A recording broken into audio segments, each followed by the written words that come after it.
নমস্কার বন্ধুরা, আজকের ভিডিওটা কিন্তু সবার জন্য খুবই ইউজফুল। দেখিয়ে দেব খুব সহজেই বাড়িতে কিভাবে আমরা ব্রেড ক্রাম্ব বানিয়ে নিতে পারি। তাহলে দোকান থেকে আর কিনে আনার কোনো দরকারই পড়বে না।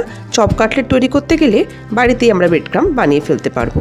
তাহলে চলুন আজকের ভিডিওটা আমরা চট করে দেখে নিই। ব্রেড ক্রাম্ব বানানোর জন্য নিয়ে নিচ্ছি মোট 8 পিস হোয়াইট ব্রেড স্লাইস। তারপর একটি ছুরি দিয়ে এর ধারের ব্রাউন পার্টটাকে কেটে ফেললাম। ব্রেড ক্রাম্ব বানাতে এই ব্রাউন পার্টটা কেটে ফেললে ব্রেড ক্রাম্বের কোয়ালিটি বেশ ভালো হয়। চাইলে আপনারা এই সাইডের ব্রাউন পার্টটাকে অন্য কোনো কাজে লাগাতে পারেন।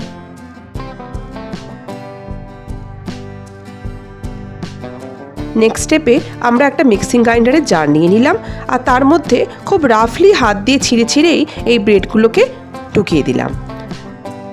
আমাদের নেক্সট স্টেপ হচ্ছে এই ব্রেডগুলোরই একটা গুঁড়ো বানিয়ে ফেলা। তবে ব্রেড ক্রাম্ব বানানোর জন্য এই গুঁড়োটা কীরকম ধরনের হবে আর কীভাবেই বা মিক্সিটা চালাবো তারও একটা টেকনিক আছে।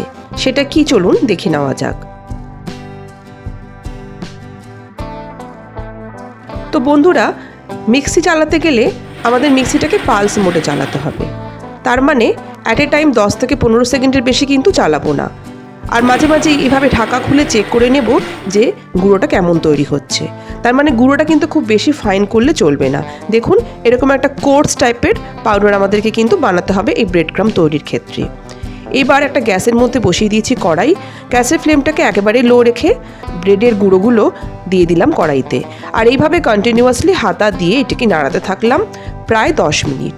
তাতে যেটা হবে, ব্রেডের ভিতরে যে ময়েশ্চারটা আছে সেটা আস্তে আস্তে চলে যাবে আর ব্রেডটা ধীরে ধীরে ক্রিস্পি হয়ে যাবে। মানে আমাদের যে পারফেক্ট ব্রেড ক্রাম্বের ক্রিস্পিনেসটা এইভাবেই এখানে চলে আসবে।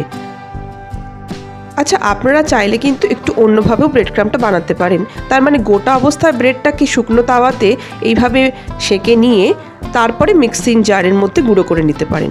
দুভাবেই কিন্তু ব্রেড ক্রাম্ব বানিয়ে নেওয়া যায়। ব্রেড ক্রাম্ব আমাদের হয়ে গেল একেবারে তৈরি। এবার একটি থালার মধ্যে এটিকে ঢেলে নিয়ে ঠান্ডা করে নেব। দেখিয়ে দিই কতটা ক্রিস্পি এটা হয়েছে। দেখুন, একেবারে ক্রিস্পি পারফেক্ট ব্রেড ক্রাম্ব আমরা ঘরে কত সহজে বানিয়ে নিতে পারি।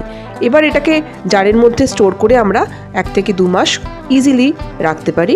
তার জন্য কোনো ফ্রিজে ঢোকানোরও দরকার পড়বে না। তো বন্ধুরা, আজকের এই ভিডিওটি যদি আপনাদের ইউজফুল লেগে থাকে তবে এটিকে একটি লাইক আর আমার চ্যানেল সোনালী কথাকে সাবস্ক্রাইব করার অনুরোধ থাকলো।